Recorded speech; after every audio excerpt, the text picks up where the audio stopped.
La qualité de vie, en fait, elle est au centre de la prise en charge de tout animal atteint de cancer. C'est pour nous une philosophie, un véritable dogme dans toute notre prise en charge afin d'assurer des soins de qualité, afin d'assurer également une bonne coopération, un bon travail d'équipe avec l'ensemble des familles et de ne pas basculer dans une obstination déraisonnable. Il existe plusieurs outils pour évaluer la qualité de vie chez l'animal atteint de cancer. Bien sûr, il y a des grilles d'évaluation de cette qualité de vie qui ont été standardisées. J'avoue que je ne suis pas un très grand adepte à titre personnel de ces grilles qui donnent un score, car on ne peut pas résumer une qualité de vie en fonction d'un chiffre.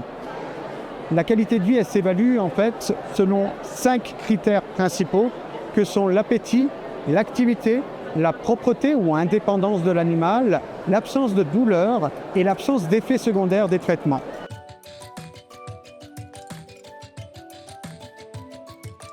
Ce que l'on a développé comme outil en partenariat avec les familles dans le cadre de l'Alliance thérapeutique, ce sont des vidéos de présentation de cette méthode d'évaluation de la qualité de vie et on leur pose des questions de manière standardisée avant chaque consultation, initialement, puis dans le cadre du suivi et notamment avant chaque séance de chimiothérapie.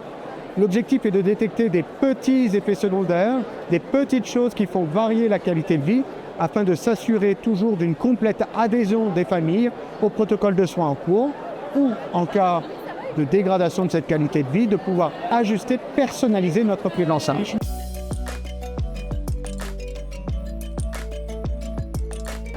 Le propriétaire, en fait, va avoir un rôle central dans cette alliance thérapeutique et on peut en effet parler d'un véritable rôle d'aidant dans la prise en charge de l'animal.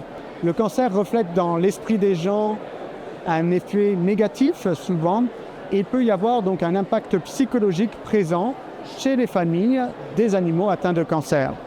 Ça peut également notamment couper certains liens sociaux, notamment chez les familles où l'animal est en chimiothérapie, où on doit éviter les contacts des animaux en chimiothérapie avec des personnes dites à risque, et prend en compte cette charge de l'aidant dans l'évaluation de la qualité de vie.